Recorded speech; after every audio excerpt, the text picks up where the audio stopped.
มาเบิ่งวิธีการที่ว่าติดตั้งแล้วก็คอนฟิกหรือติดตั้งไดรเวอร์กรณีของ Windows 10 ที่ว่ามันบ่สามารถติดตั้งได้ไดรเวอร์ได้ของ Windows 10 นะคอมรุ่นต่างๆรุ่นใดก็คือกันกล้องตัวนี้เป็น IP box ที่ว่าใช้เขียนข้อมูลของ iPhone เป็นแนนแบบ PCIe กับแนนธรรมดานะของ iPhone 6 iPhone 7วิธีการก็คือตอนนี้ยังไม่ได้ติดตั้งไปนะ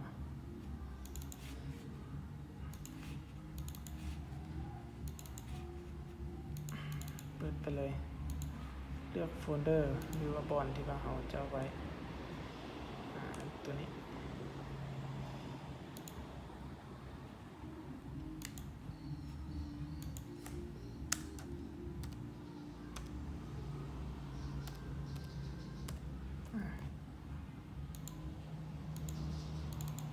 เลือกแตกไฟล์ไปเลย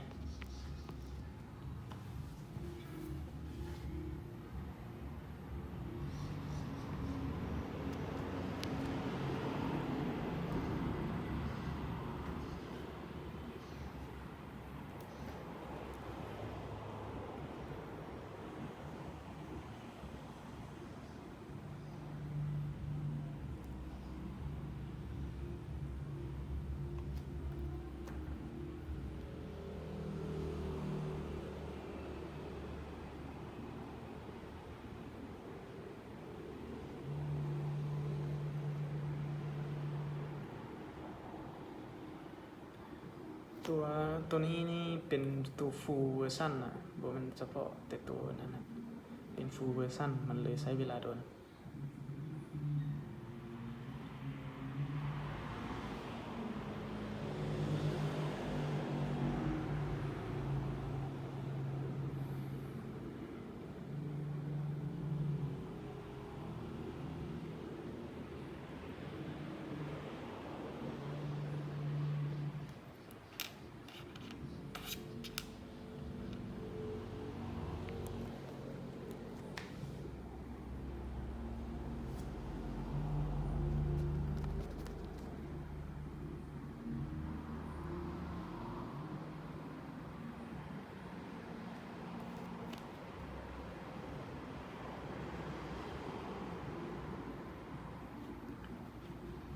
ถือว่าเป็นการ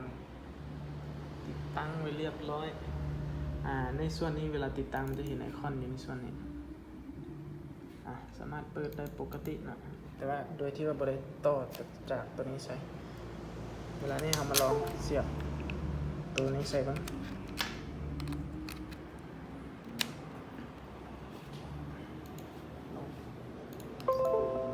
เซตอังกฤษเป็นอังกฤษนะตัวนี้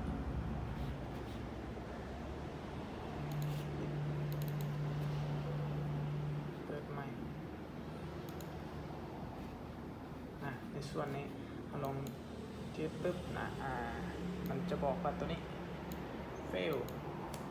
P-box fail คือ driver ของมันยังบ่มีเทื่อตัวอย่างลองนี่เป็นลองคลิกจังใดมันก็ยัง fail อยู่นะที่การให้เข้ามาเบิ่งอยู่ในส่วนนี้เบิ่งกรณีที่ว่า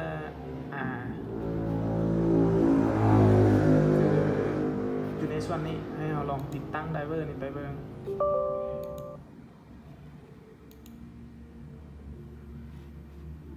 install ไปอยู่ในส่วนนี้มันจะเห็นว่าerror ตัวนี้นะตัวนี้ IP box นี่หรือว่าเราจะเข้ามาเบิ่งอยู่ในส่วนนี้ก็ได้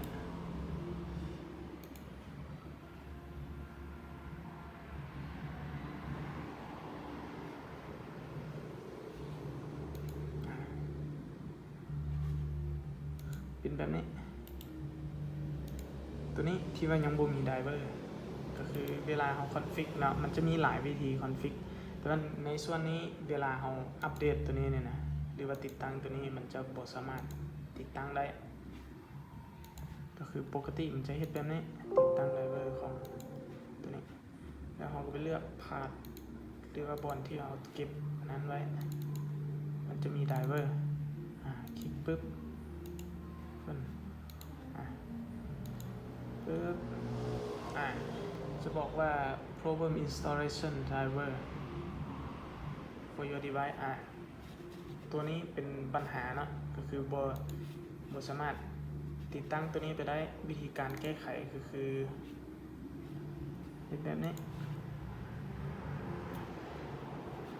คือจำพวกนี้นี่ตัวอย่างประเทศตัวนี้เนี่ยจะยังเห็นตัว IP box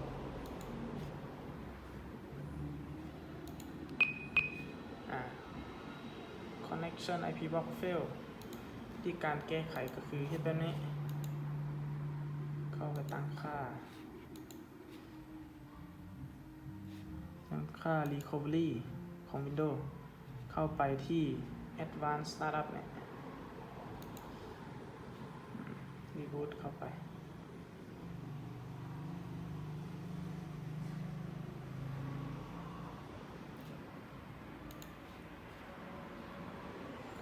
ที่ Advanced Option แล้วก็ Startup ในส่วนนี้จะเห็นว่า Display Driver Signature Enforce ให้ Restart ไปนะ Restart ไป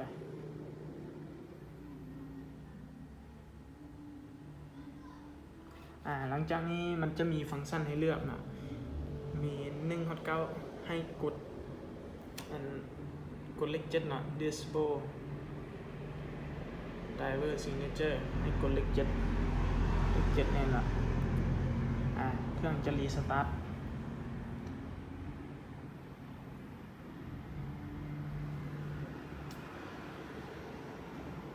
รอถ้าเครื่องบูตเนาะ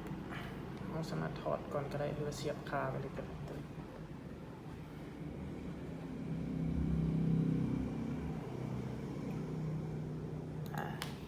หลังจากนี้เรามาเบิ่งวิธีการติดตั้งเราจะใช้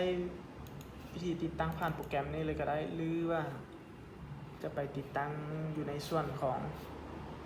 ใช้ตัวนี้เลยก็ได้แล้วก็คลิก install driver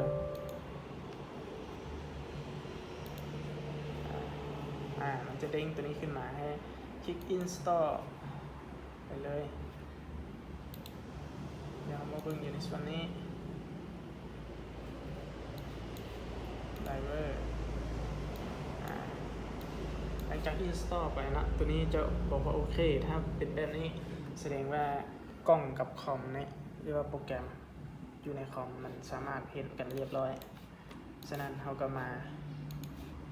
อัปเดตเฟิร์มแวร์ตัวนี้เบิ่งรอท่าสักน้อยนึง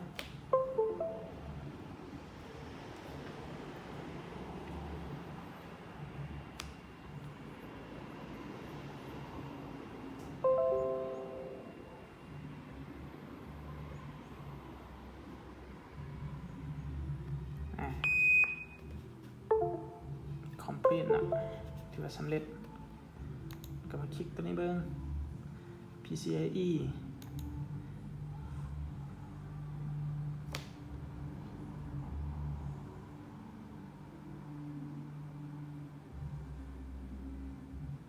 Flipping PCIe module หลักฐาน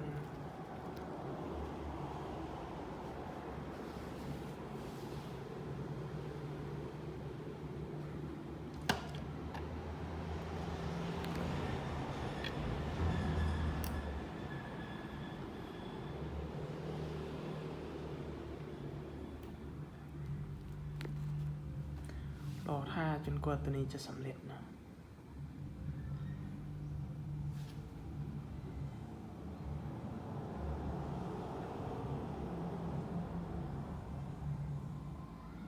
กรณีผู้ที่เจอปัญหาก็คือไดเวอร์ที่เป็น IP Programming IP Box Programming 2บ่สามารถติดตั้งได้สำหรับ Windows 10 มันแก้ไขแบบนี้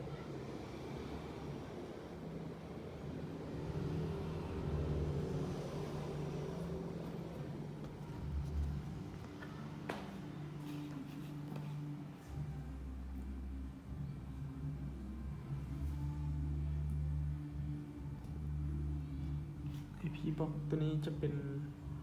โปรแกรมมันจะเป็นใน Pbox Studio เวอร์ชัน 12.50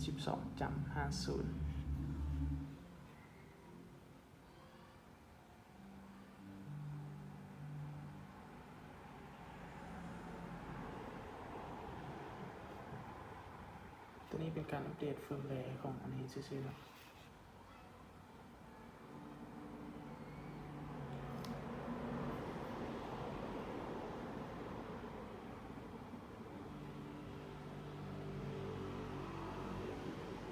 อันนี้เราจะอัปเดตเลยแล้วก็ได้หรือว่าโปรไฟล์ก็ได้ตัวนี้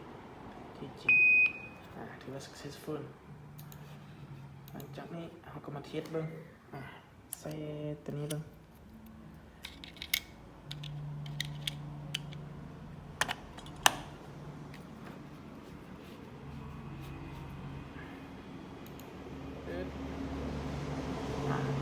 ถือว่าได้เนาะ32ยิงไปเที่ยวเบิ่ง